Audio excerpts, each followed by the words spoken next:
Hi everyone. Today we continue to talk about the Mahayana traditions. During this week number 6. Basically, the Mahayana is the broadened term for the Buddhist traditions. It's developed around the 1st century BCE. And is considered as one of the two main existing branches of Buddhism. The other one is Theravada.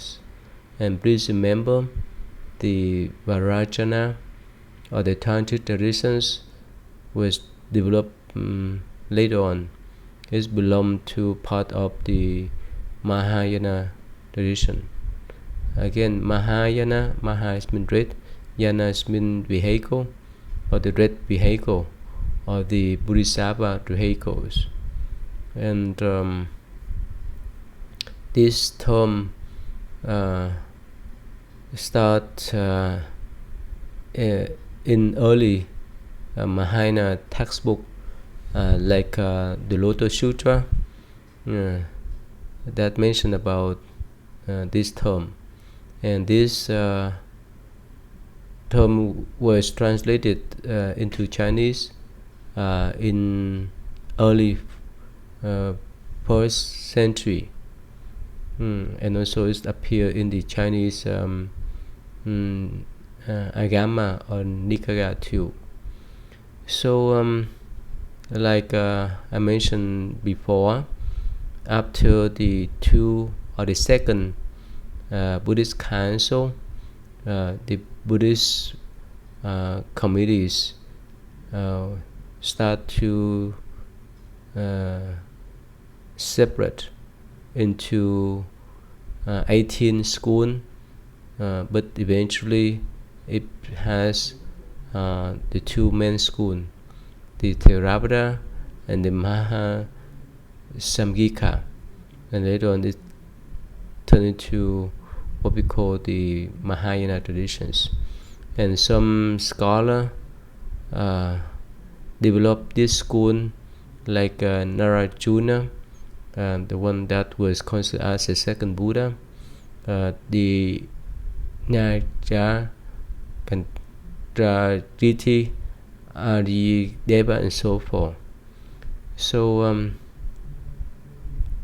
this school focus on the texts that later on the Mahayana sutras were developed, and that's why for the Mahayana Buddhist people, we review the Buddhist Sutra seriously. So in the early Mahayana inscription, it appeared around the 1st century in the Brahmi script, and based on the archaeological evidence, that the scholars argue that Indian Mahayana remain an extreme limited minority movement, but later on it become widespread to different country, and it spread around India as well as abroad. So it say that the Mahayana movement remained quite small until it grew tremendously in the 5th century.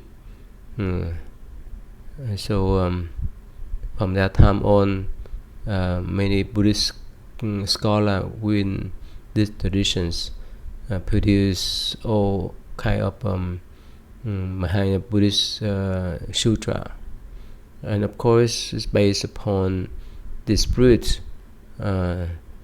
the core teaching of the Buddha.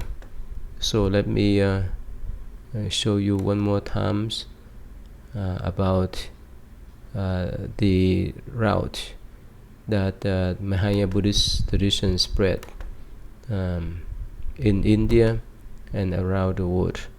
So here, this India is that about 5 or 6th century BCE, and later on it spread to Bactria or Gandhara era, and from here it's moved to Central Asia and moved to Mongolia, China, and from China it spread to Korea and China, and in the south it spread to Indonesia,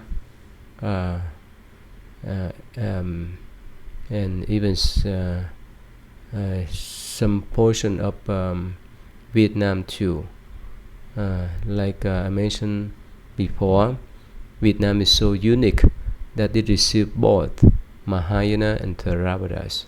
Mahayana traditions spread directly to Vietnam from India, and of course right after the 12th or 13th century, when Buddhism started to deteriorate or disappear in India, and so Vietnam got the influence from Chinese Buddhism that based on Mahayana traditions from since then. And in the south it got the influence from the Theravada traditions that spread from Thailand, Cambodia, Sri Lanka, and so forth. And so go back to talk about the Mahayana traditions, and like I mentioned recently that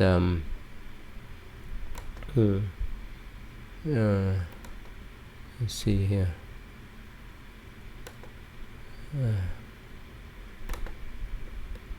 So those are the places where the Mahayana tradition spread to, and it's based on the notion that it includes the lay people.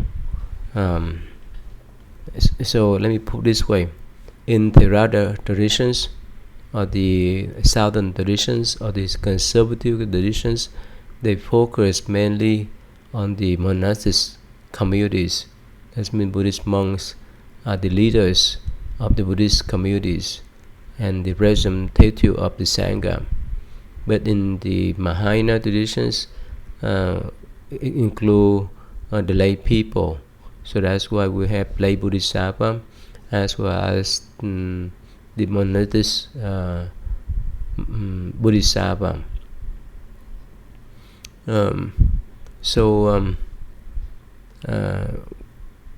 The Mahayana tradition spread to the Far East and to Eastern Asia, and eventually it developed the Vajrayana or the Tantric traditions around the 7th, 8th century. After that, it spread to Tibet and other Central Asia. I just want to mention briefly. So the views of the Mahayana traditions is focus on the broadened view, and they accept most or all the classic Buddhist doctrines found in early Buddhism, like Nikaya and the Agamas, such as the middle ways, the Four Noble Truths, and the 12 clean conditions, the four paths, the 3 jewels, and the 3 marks of assistance, and so forth. Actually, it accept all basic principle that explained in the Theravada traditions. But of course, beyond that, it elaborates more about the Bodhisattva path or the Buddha paths. That's why it includes the celestial Buddhas and celestial Bodhisattva. So in the Theravada traditions, it's only believe in one Buddha, the historical Buddha, second Buddha, and the future Buddha, the Maitreya one. All the Buddhas and Bodhisattva, they would not accept and believe. But in Mahayana traditions, they accept all kind of celestial Buddhas and Bodhisattva, with the ideas that since Shakya Buddhas in his Chakrita tales, he explained or retold his past story, that every life he sacrificed his life for others. That's why during this present life he accumulates sufficient wisdom and blessing to attain Buddhahood, to become Buddhas.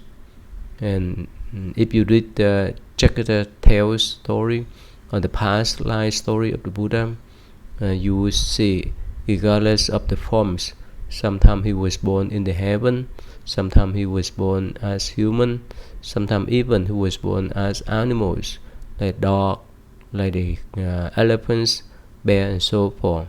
But he still practiced the Bodhisattva path. That means he sacrificed his own life for others. Let me give you one example. One of his past life was a prince, and one day he went to the forest, and somehow he saw a tiger and the 4 cubs were lying down there because of their hunger, so they didn't have anything to eat, and they on the verge of death. So this prince, he climbed up to the trees and jumped down to sacrifice his life for those tigers and 4 cubs. And before he jumped down, he made the vows that after my enlightenment, I will teach these 5 beings first. And when he fell down, he sacrificed his blood and flesh for those animals. And according to the legend, yes, during this lifetime, the first 5 Buddhist monks were the beings. I mean that the tigers and the 4 cubs that he sacrificed his life for them in the past as the prince. So here, for the common people, they may think, why so foolish for the prince who going to be a king to sacrifice his life for these animals. But for Bodhisattva, they would not discriminate any sentient beings, as long as they see the needs of those beings that need their help. They would sacrifice their life anyway, whether they are animals, human beings, or celestial beings. That's why at the first sight, the prince saw these 5 unfortunate, hungry tigers and cubs. That's why he sacrificed his life for them and made the vows to teach them first after his enlightenment, and he did. And that's one thing. Another thing is that in all Chakrita tale story, it mentioned about how he sacrificed his life for others, regardless of who they are, and it speaks well about the Bodhisattva path or Bodhisattva conduct. Bodhisattva, that means enlightened being, being has enlightened. So another meanings of Bodhisattva is that they help themselves and help others. It's like a college student, even high school student, while they study calculus, they can tutor. They may tutor their friends the calculus at their levels or lower levels while they study at school. So those Bodhisattva, while they still practicing the way spiritually, they would help others to gain blessing and wisdom. So that's the whole idea. And on the top of that, according to the Mahayana Buddhist traditions, it's emphasized on the application of Buddha nature. Everyone has Buddha nature, regardless of who they are, whether they are animals, human beings, and celestial beings, even hell beings. They have Buddha nature, but because they do certain type of karma, that's why, that bad karma, that's why they fell down to lower realm of existence. But their Buddha nature is still there. It's like the jewel falling down to the mud. As soon as we purify the mud, we could find that jewel. So there's the Buddha nature. And that's why, according to Mahayana views, all kind of beings have attained Buddhahood, and during present moment, all kind of beings attending the Buddhahood to become Buddha, not only in this planets, but also in different planets, universe or galaxy that we don't know of yet.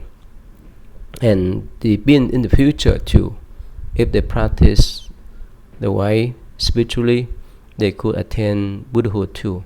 That's why in Mahayana Buddhist traditions we speak about Buddhas and Bodhisattvas in 10 directions and 3 periods of time. 3 periods of time, that means past, present, and future. And the 10 directions, that means east, west, south, north, northeast, northwest, southeast, southwest, up and down. So those are the 10 directions. That's in Buddhist view, especially Mahayana Buddhist view. Buddhas appear everywhere because limitless beings live together with us, whether they're visible or invisible. So that's why in Mahayana Buddhist traditions, there's all kind of Bodhisattva and Buddhas. And we have Amitabha Buddha, we have Medicine Master Buddha, and so forth. We have Compassionate Bodhisattva, we have Great Wisdom Bodhisattva, and so forth. That's why we need to recognize that. And the basic teaching of a Bodhisattva is that they need to base upon what we call the 6 perfection, 6 paramita, include generosity, keeping the precept of morality, practice diligently, practice of patience, practice of meditation, and last one, the practice of wisdom. For example, when we talk about generosity, definitely in all traditions currently in the world, encourage their followers to practice generosity. But the difference is that in Buddhism, when we practice generosity, we need to practice in a complete way, not in the partial way. What is meant by incomplete way? That means when we give something out, we're not supposed to attach, oh, I'm a giver, and we're not supposed to attach to even the gift by itself. And the third is that we're not supposed to attach to the receiver. Why is that? Because let's put it this way: if we see ourselves as the giver, as a donor, and what happens if the receiver, the one that receive our help, the one that receive our gift, don't return anything that may be favorable for us? Let's say if we give them a cars, and if we expect them to give back different cars, a different amount of monies that may be equivalent to the value of the cars, it's not pure giving. That's just like trading conditionally. It's like doing business. I give you this, you give me that. I trade you this, you trade me that. So that is just the trading, do business, and not much meaning of generosity. Generosity in Buddhist view is that again, when we give, let's say, give a car to someone else, we need to remember that we cannot be proud of that. We cannot show up that act, or we cannot force them to give us something in return. If we force them, or if we suggest them to give us something in return, that's not the pure giving, the complete giving, because we give out with condition. We give out because we want other people to recognize us and so forth. So that's not the pure giving. That's not the complete one. Complete one, that means when we give out, we give with our sincerity. We want to help that person or those people, and we don't attach to the gift by itself. Like okay, I have money to buy this car before.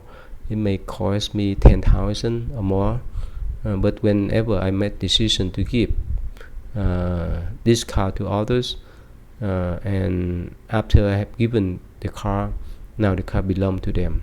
I have nothing to say, and I don't want to book any conditions that they need to give back the similar cars. They may need to pay the similar amount or the value of the cars and so forth.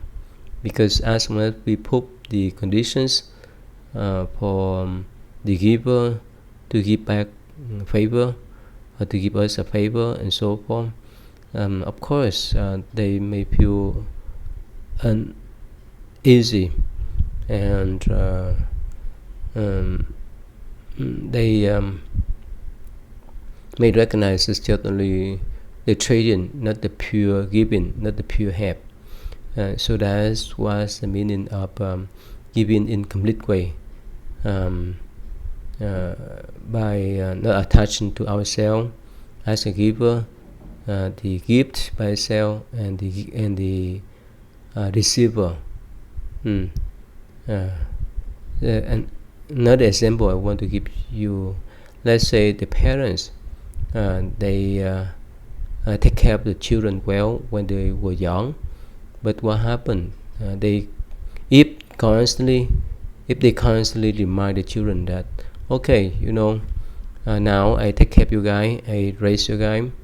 In the future, when I get older, you guys are supposed to take care of me. Don't put me in the nursing home and so forth. So these are the conditions. These are the trading between the parents and the children. It's not pure giving. It's not pure support. And of course, if the children love them, they would take care of them naturally, without being reminded. But if the parents keep reminding the children that they have to take care of them when they get older, the children may be tired of that, and they want to have their own life.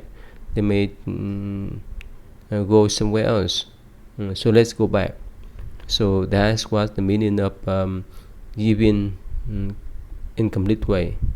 Uh, uh, that is what they call the generosity paramita.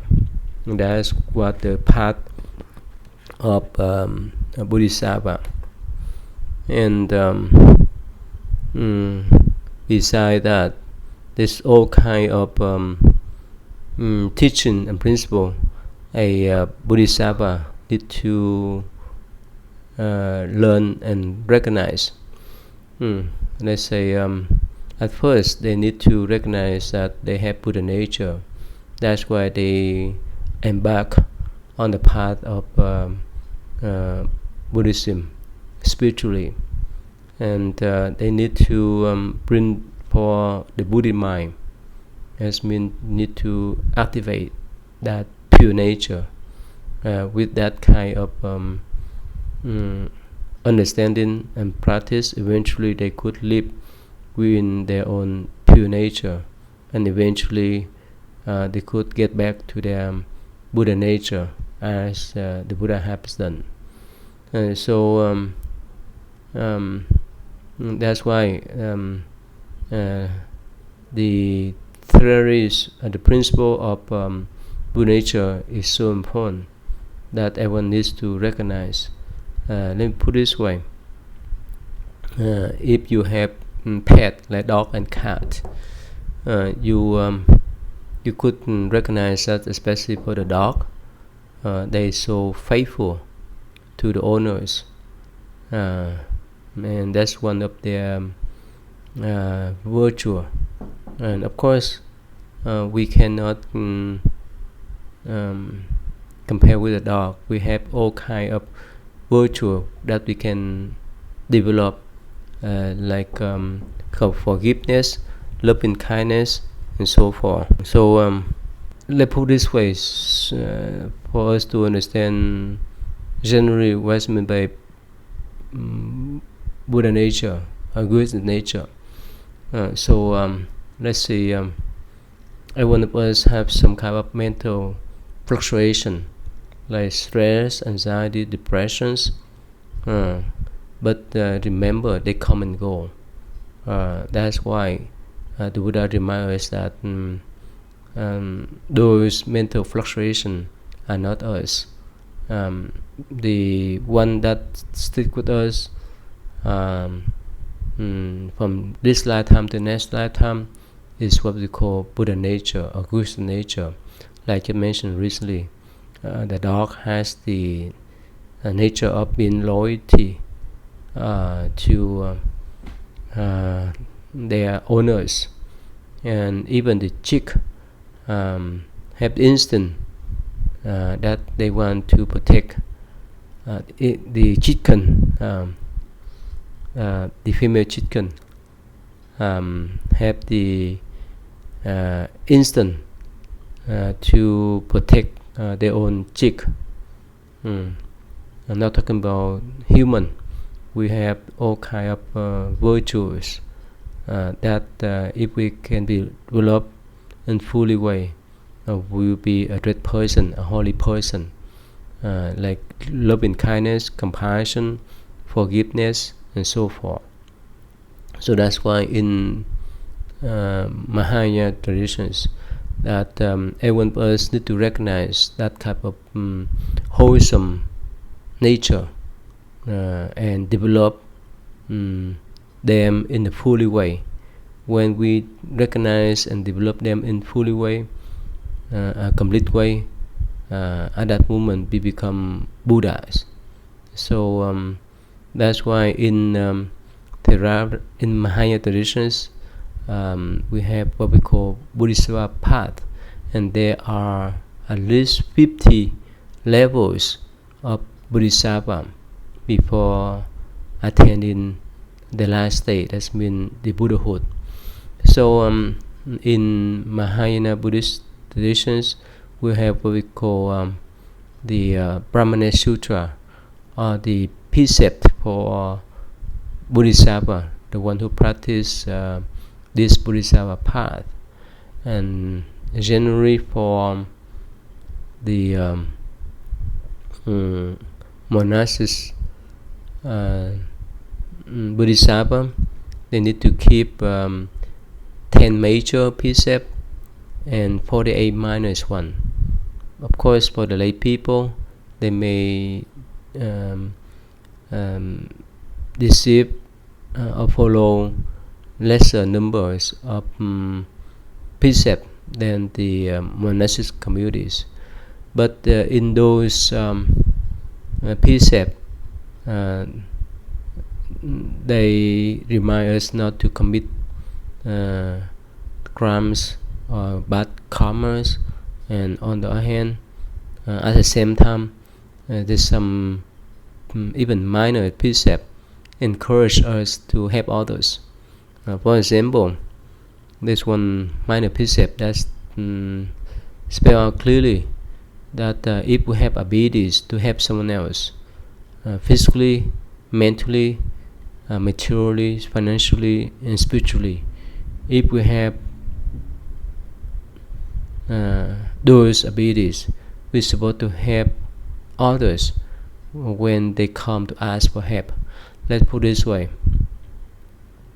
If I drive a car on the road, and if I see one of my friends who go to the same school as mine walking on the snow, and if he asks for hitchhike, and of course I know him well, or I know that he's a student at the school,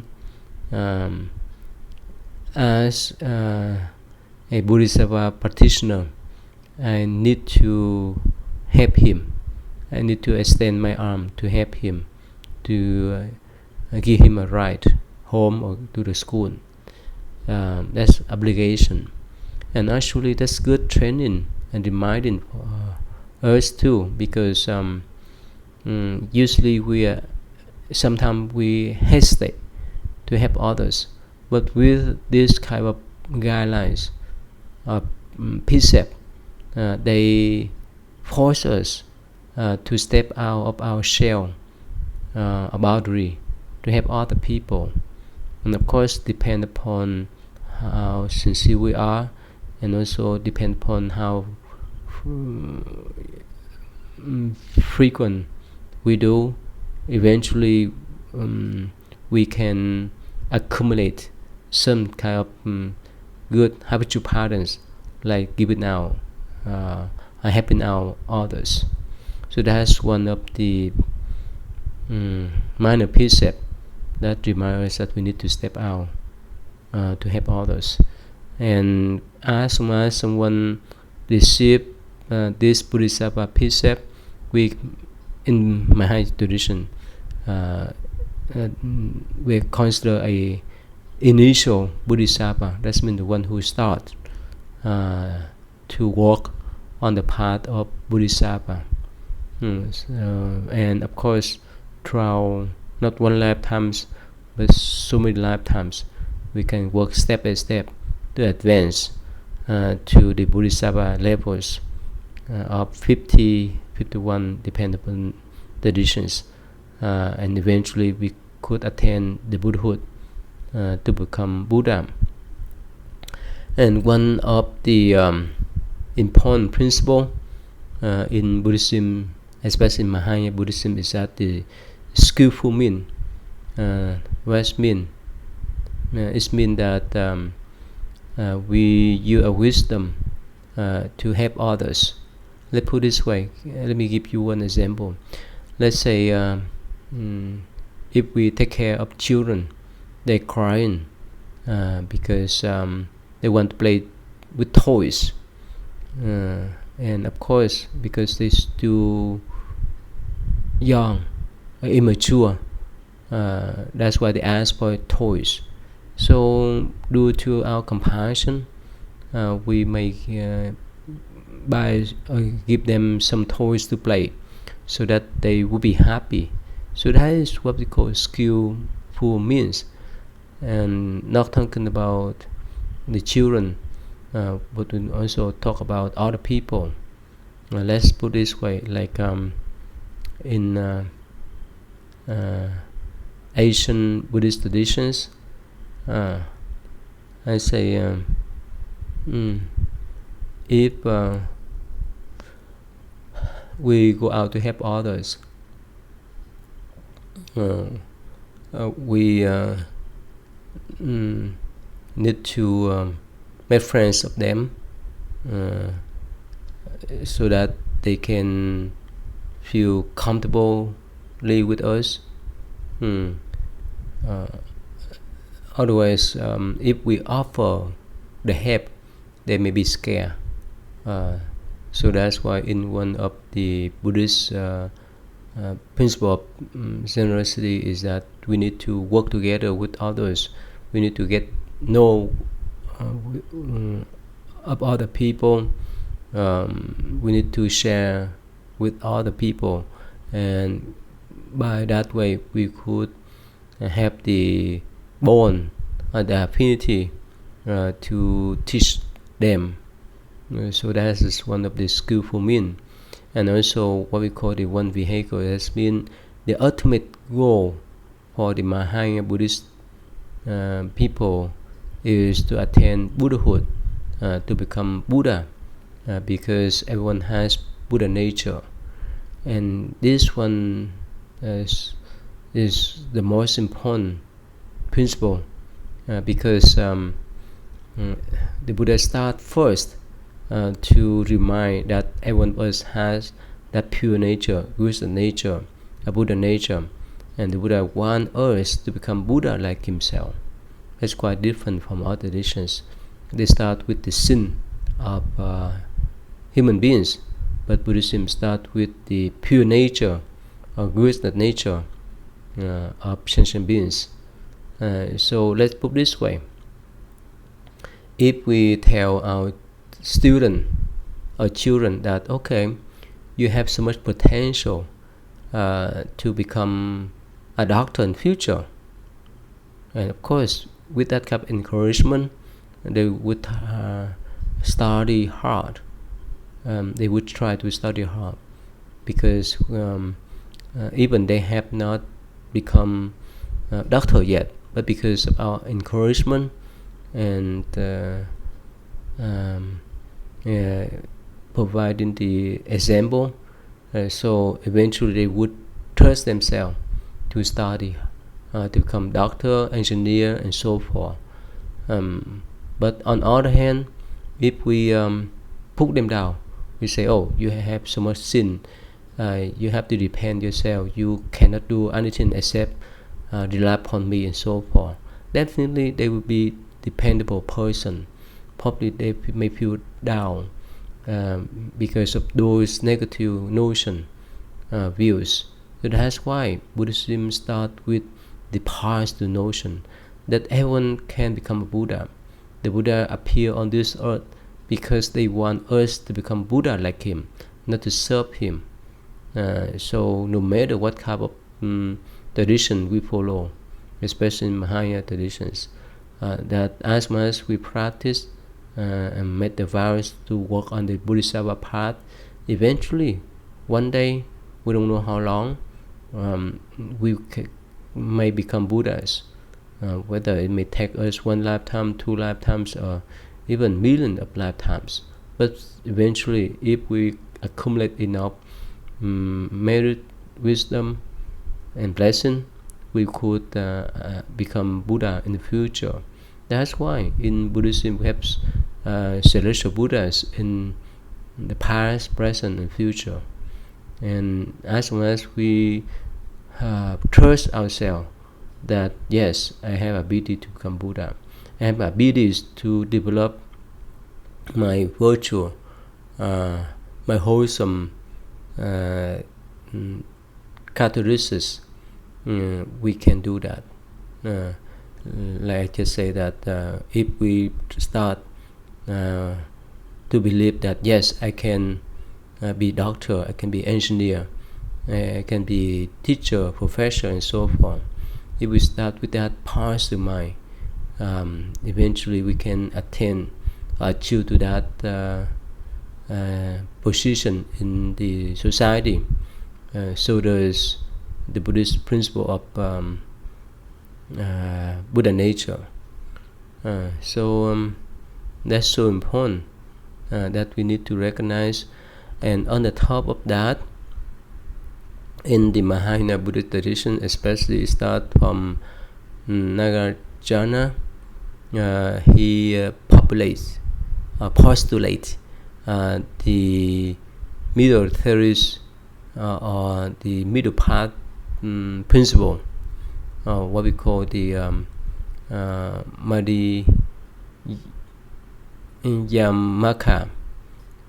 So he mentioned that for the Theravada traditions, the ultimate goal is to attain nirvana, but for him, we need to go beyond that state of nirvana, vs samsara, the birth cycle.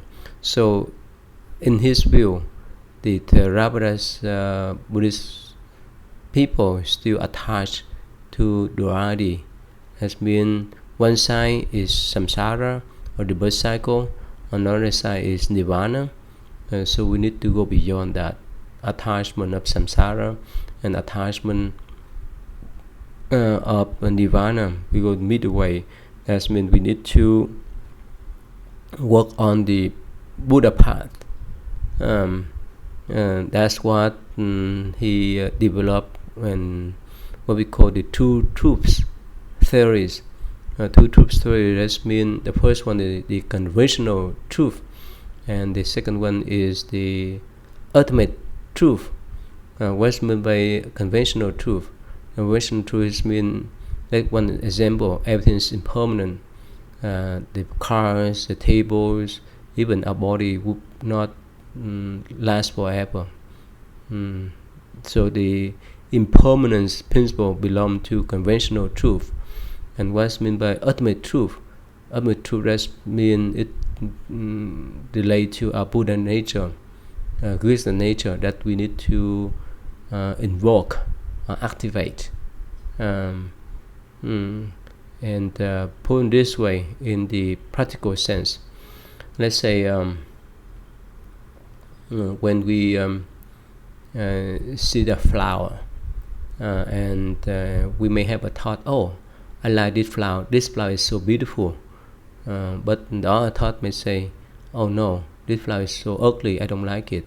So like and don't like is the two pole of two sides. So as long as we attach to these two poles, we get stuck. So for the ultimate truth, it's talk about, okay, I recognize the flower, whether it's red, yellow, and so forth. I just recognize the flower. I don't need to attach the idea whether it's good or bad, beautiful or ugly, or like or dislike. So that's what is the middle way. That helps us to recognize our pure nature, so that we would not fall into the misconception of nihilism. That means nothingness. So he developed this kind of principle to remind us that yes, things come and go impermanently. Things develop because of certain conditions, things disappear because of certain conditions. And the Buddha nature is go beyond birth and death, samsara and nirvana. So that's what he's mentioned about. And on the top of that, there's some type of doctrine, what we call the consciousness doctrine. Let's talk about everyone has a different consciousness. The first five, they relate to the eyes, the ears, the nose, the tongue, the body. And the number six is the sixth consciousness, the one that disseminate things. Let me type this one for you to see, so that you can follow what I'm talking about.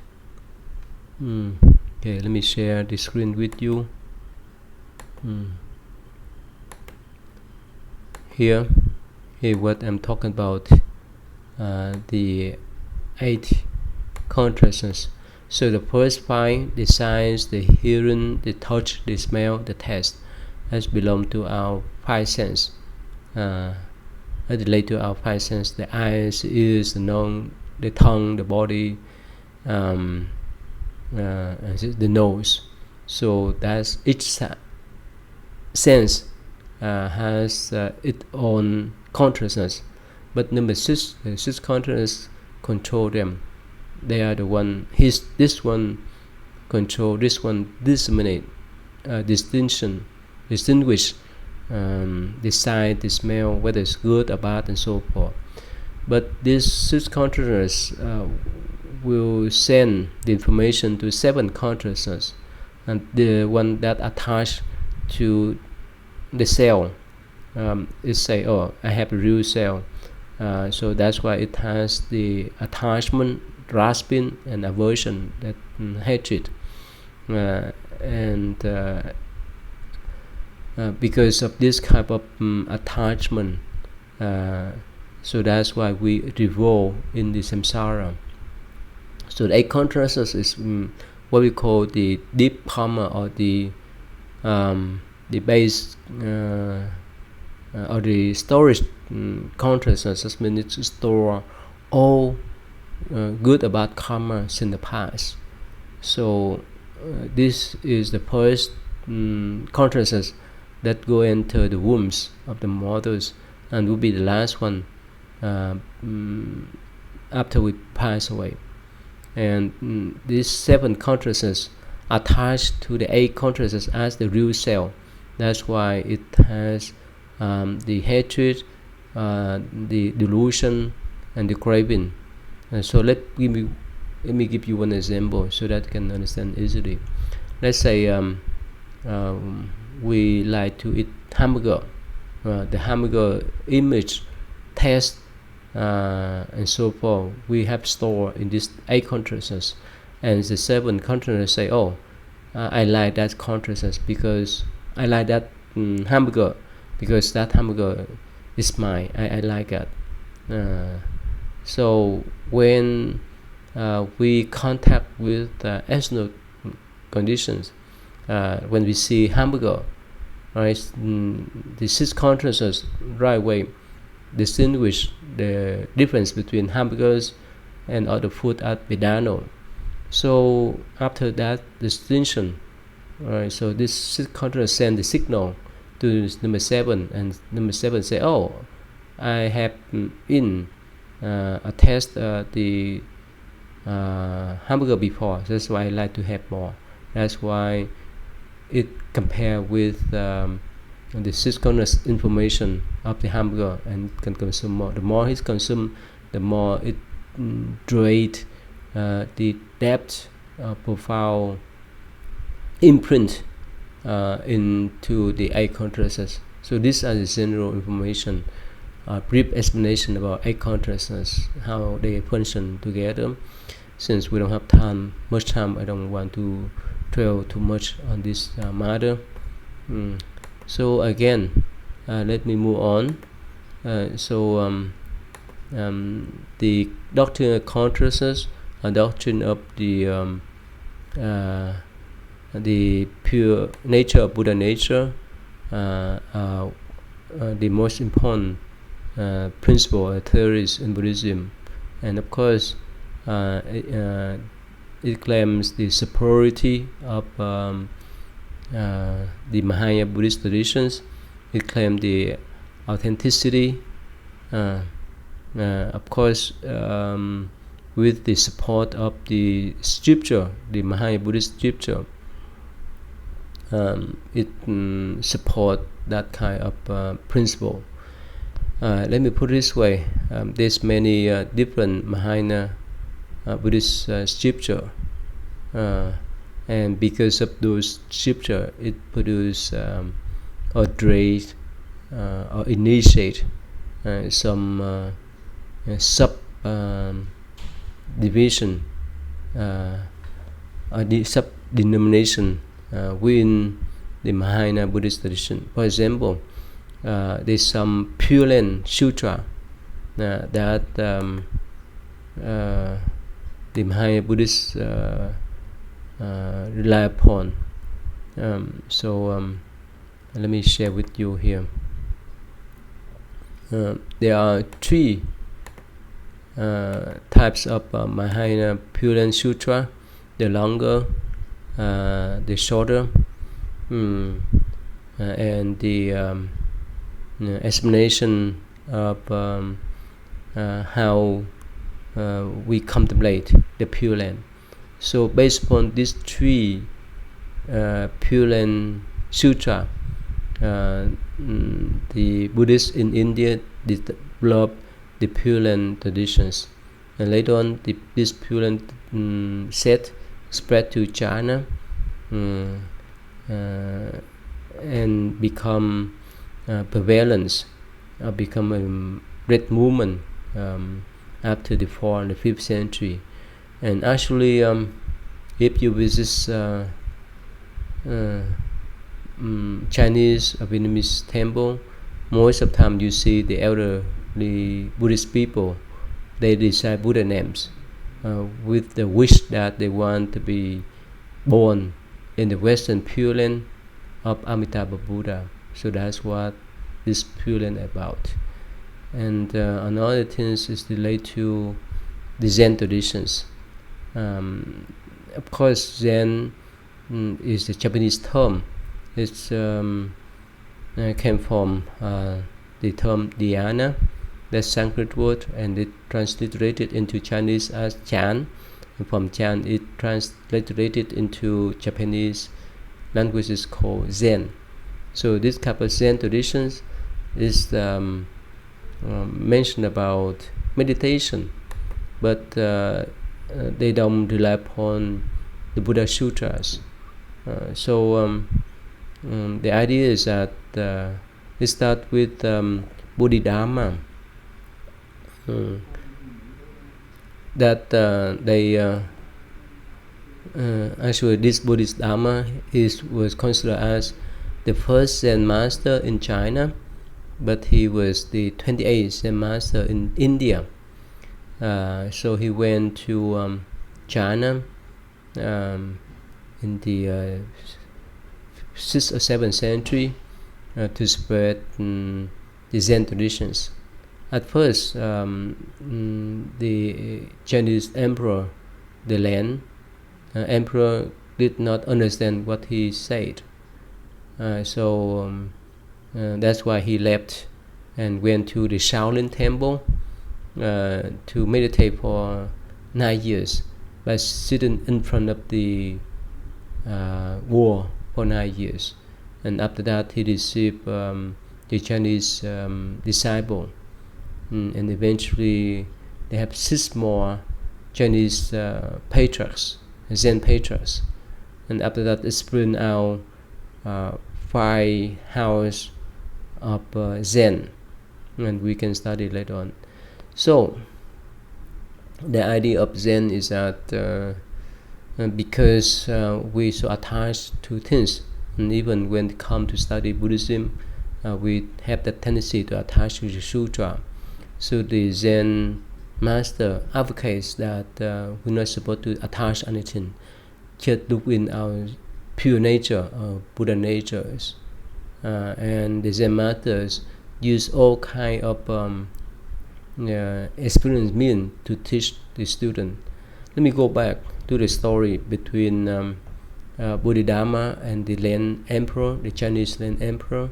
So when this emperor knew this master, the Indian Zen master, came to China, so he read this Zen master, and in conversation he asked the Zen master that here, in China, I have to build so many temples, have so many Buddhist monks and nuns to practice Buddhism.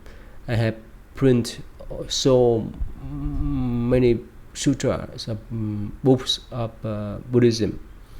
I have read all kind of lesson. So do I have blessing and merit? So this Zen master say no. So somehow for the common people, they're so surprised. But the Zen master Bodhidharma explained further. As the reason why I say no, because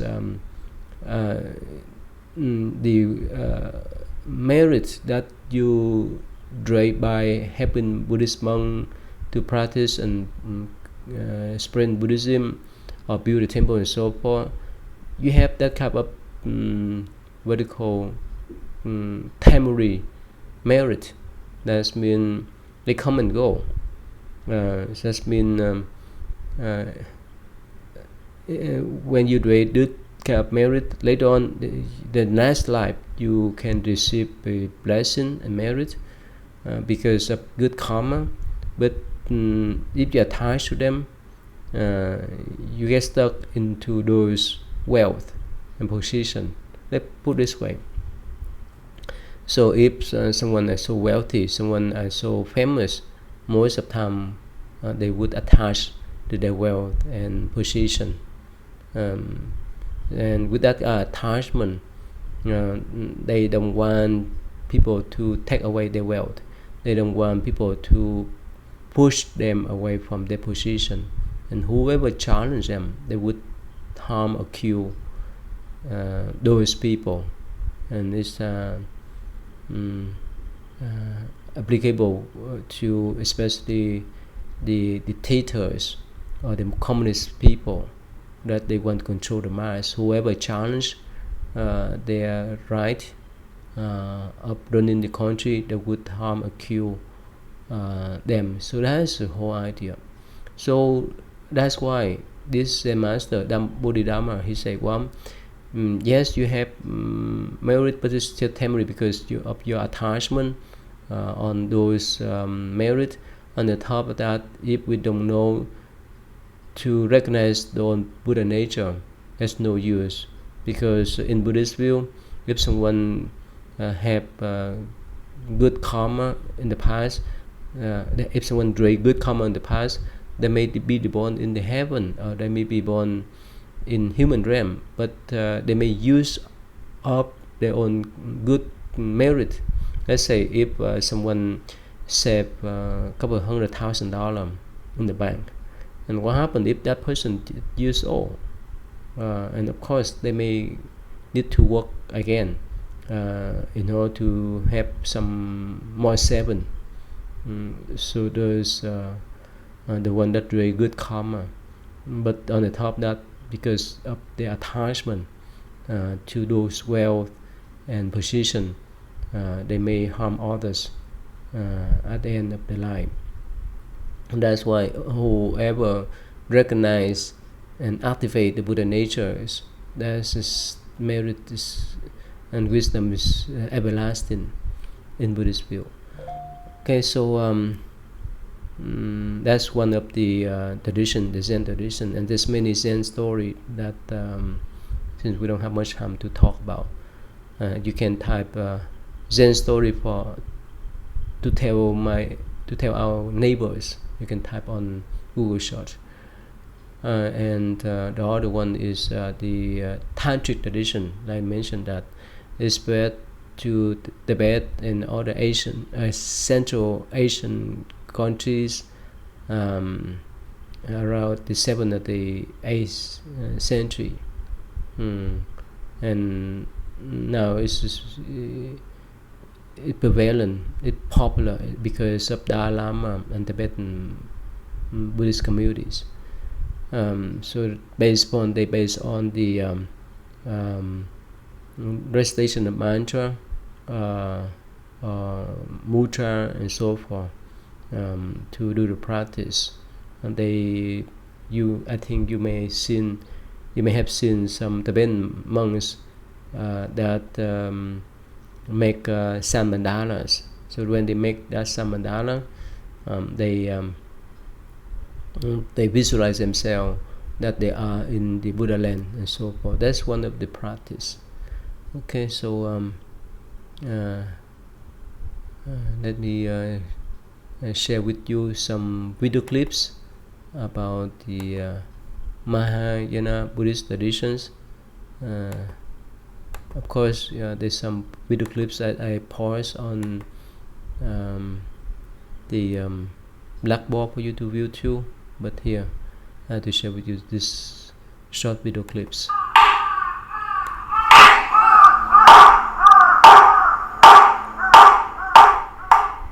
Zen, or meditation Buddhism, was introduced to Japan from China in the 1100s. It emphasizes seeking one's own Buddha nature through meditation. These monks live at Tofukuji in Kyoto, one of Japan's oldest Zen temples. Every chore, no matter how routine, is undertaken with mindfulness, staying in the present rather than letting the mind wander to past or future. The monks line up to meet with the abbot.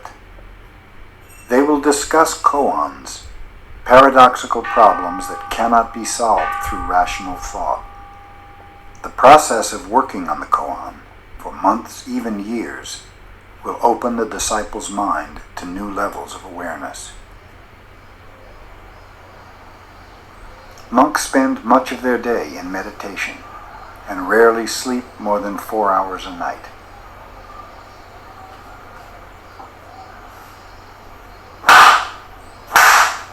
The head monk's strike is not a punishment, but an aid to meditation. It revives the monk and may even shock him into greater awareness. Meals are taken with complete mindfulness on the food and the ritual use of the bowls and utensils.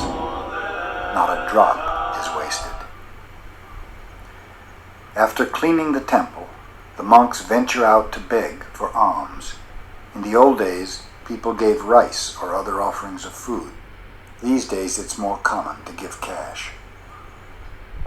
Some monks train as calligraphers, painters, or gardeners. Paintings depict famous Zen sayings in calligraphy, or Bodhidharma, the founder of Zen Buddhism. Rock gardens symbolize mountainous landscapes, the ideal retreat for monastic life. From the origins of Buddhism in India to the development of schools in China, Korea, and Japan, meditation Buddhism has transcended language and culture.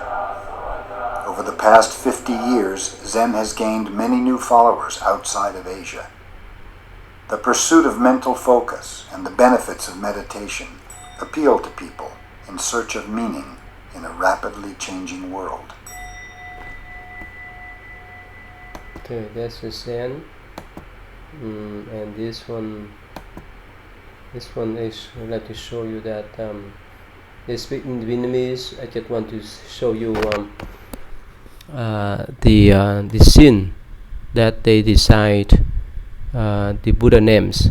They practice what we call the Pureland tradition by designing the Buddha names, Amitabha Buddha, with the wish that after passing away, they would be reborn in the Western Pureland of Amitabha Buddha. So here they pass the lamp together during this night, the night of prayer, the night of reciting Amitabha Buddha names. So Amitabha Buddha, later on we can study that he made 48 vows in the past. So here this big large image of him, and the monks in the front and lay people everywhere in this large temple in Vietnam. So they decide these Amitabha Buddha names.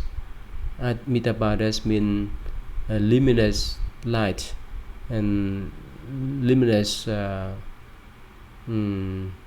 lives.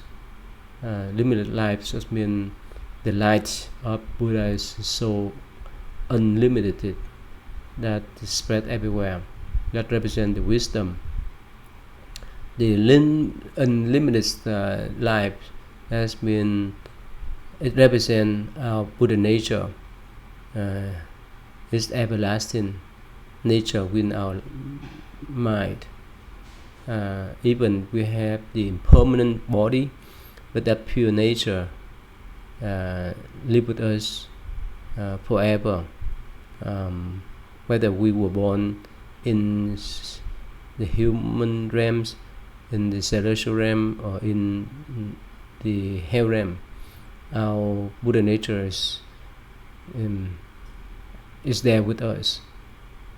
So that's what we call everlasting Buddha nature. That's what we call the name of Amitabha Buddha. So that's why, so for the Buddhist people, they decide this Amitabha Buddha with the wish that Amitabha Buddhas will take them to the Pureland, so that they can live there forever, so that they can attain to Buddhahood, to become Buddhas in that Pureland, due to the vows of Amitabha Buddha, who dread that Pureland, so that whoever recites his name will be taken there for them to practice Buddhism until they become Buddhas. So that's one of the Pureland practice. Instead of doing meditation to transform all kind of mental afflictions, they recite Buddha names and rely upon the Buddha power to be reborn in that Pureland. So that's the whole idea. Okay. And this now the video clips about their bowing, their practice of bowing in the Mahayana Buddhist traditions. They practice of bowing and recite Buddha names here in Vietnam.